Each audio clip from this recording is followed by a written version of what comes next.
হে everyone, আমি আদ্রিতা চলে এসেছি নতুন একটা ব্লগ নিয়ে। আর এটা হলো হোলির ব্লগ, যেটা আমি পোস্ট করছি ঠিক পয়লা বৈশাখের আগে আগে। আর পয়লা বৈশাখের ব্লগটা পোস্ট করবো সরস্বতী পূজার আগে আগে। যাই হোক, মজা করছিলাম এবছর হোলি আর বসন্ত উৎসবেতেও দারুণ মজা করেছি। গিয়েছিলাম মাদারিহাট স্কুল মাঠে, যেখানে বসন্ত উৎসব সেলিব্রেট করা হয়েছিল। আর সকলে একসাথে প্রচুর মজা করেছি, প্রচুর ডান্স করেছি। তারই কিছু ক্লিপ তোমাদের সাথে শেয়ার করলাম।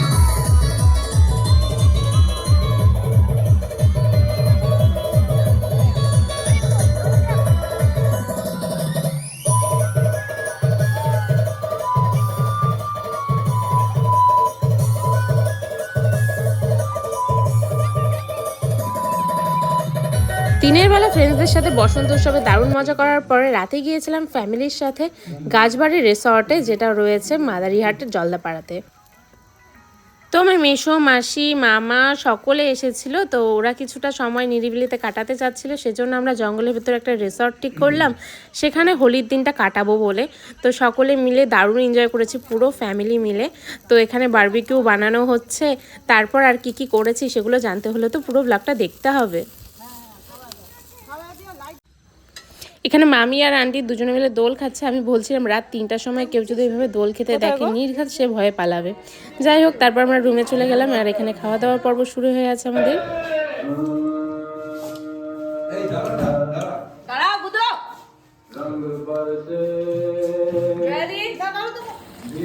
চলো এবার তাহলে রাতের মেনুতে কি কি আছে সেটা দেখে নেওয়া যাক।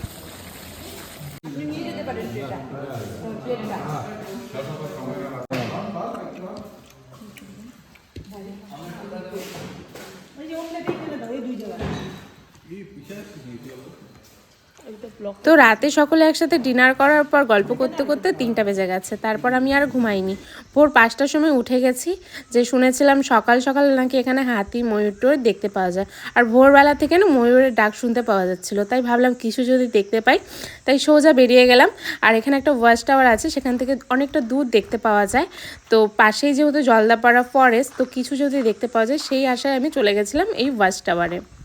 আর ওয়াচ টাওয়ার থেকে দেখো এখানে পুরো ভিউটা খুব সুন্দর দেখা যাচ্ছিল। আর এখানে কিন্তু ময়ূরের ডাক আমি শুনতে পেয়েছি, কিন্তু ময়ূর ঠিকঠাক দেখতে পাইনি। আর দূরে দেখো পাহাড় দেখা যাচ্ছে। যেহেতু ওয়েদারটা মেঘলা মেঘলা ছিল, বৃষ্টি হচ্ছিল, তো বেশ একটা সুন্দর ওয়েদার ছিল।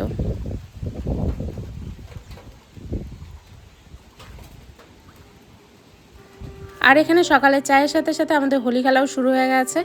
সকাল 6টার থেকে আমাদের হোলি খেলা শুরু হয়েছে। মেশো সকাল সকাল উঠে সকলকে রং দিয়ে দিয়েছে, আর আমাকেও ছাড়েনি। আমি তো মুখ টুক ঢেকে দাঁড়িয়েছিলাম। তারপর দেখো আর কি কি কাণ্ড হয়েছে।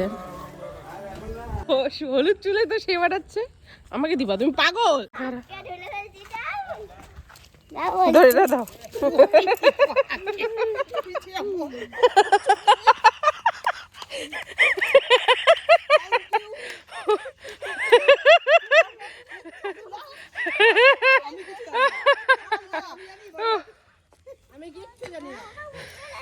এটাকে দাও, এটাকে ভালো করে দাও দেখি।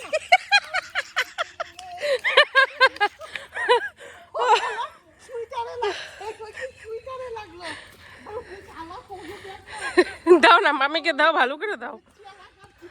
মামি আমাকেও দিচ্ছে না, বদলাতে হবে। তো গাইস, আমরা একদিনই ছিলাম এই রিসর্টে, ফ্যামিলির সকলের সাথে দারুণ মজা করেছি। তোমাদের এই ব্লগটা কেমন লেগেছে কমেন্টে জানিও। ভালো লাগলে লাইক, কমেন্ট, শেয়ার। আর চ্যানেলে নতুন হলে সাবস্ক্রাইব করতে ভুলো না। দেখা হচ্ছে নতুন ব্লগে, ততক্ষণের জন্য বাই।